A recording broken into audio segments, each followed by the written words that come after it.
Hey, what's up? Andrew Kramer here for VideoCopilot.net, and today we're going to take a look at the aspect ratio preset. Now, how it works is you can create a new adjustment layer, and then you come over to the Video Copilot presets, go down to the aspect ratio, and there's a couple of them in here. You got the 1.85, 16 by 9, and a 2.4 film. And what you do is you take it and you drag it onto that adjustment layer, and it trims the top and the bottom off, creating a nice letterbox. Now, this works with pretty much any kind of footage, whether it's widescreen footage, already 16 by 9 footage, or DV footage, even if it has a pixel aspect ratio of 0.9 or 1.2 or anything like that.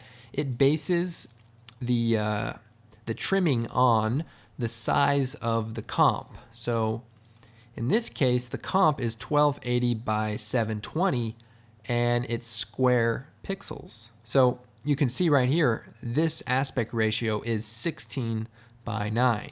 Now, 2.4 is a little more intense, and that's why we're seeing the letterbox. But if I delete that and apply the 16 by 9 preset, you'll see nothing happens, and that's because the footage is already 16 by 9. Now, of course, you can customize this as needed. You just change the aspect ratio. So you can do 3 if you want something pretty wild. Also, I'll point out too, the good thing about using an adjustment layer is you can take your clip and drag it down and reframe it up depending on your shot. And so that's kind of a nice feature. And also, if you have, multiple edits, you can go through and match up the eye level and stuff, since you have that extra room on the top and the bottom. So that's one benefit of letterboxing footage.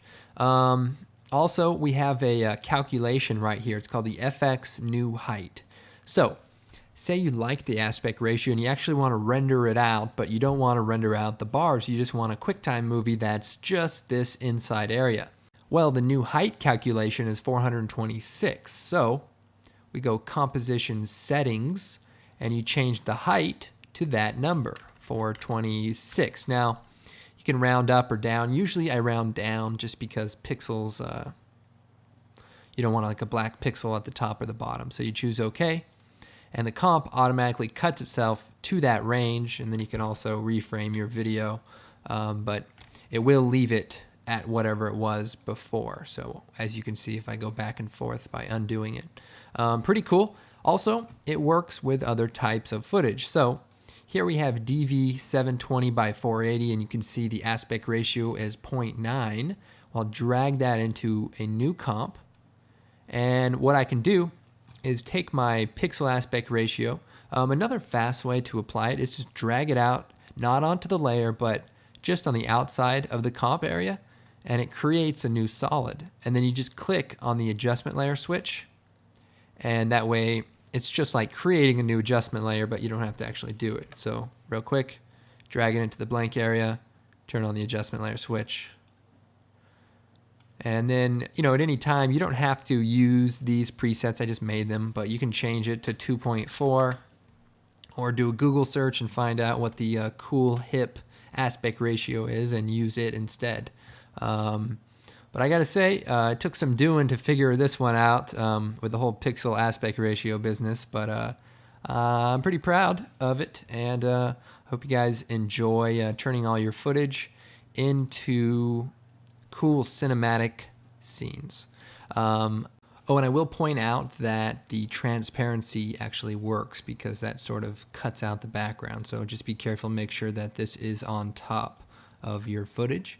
And also, here's the pixel aspect ratio correction button. So with 0.9 pixel aspect ratio footage, it shows up as square pixels, but on a TV, it sort of squishes them down.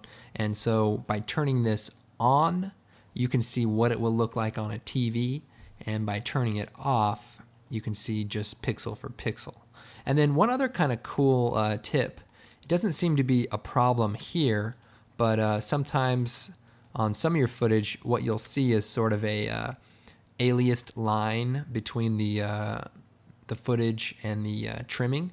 And sometimes what happens is the line doesn't fall directly on a pixel. So what you can do to make that perfectly straight is turn off the high quality switch for the layer, and that actually will just make it a perfect line, and that looks pretty good. So, well, I hope you enjoy it, and we'll see you next time.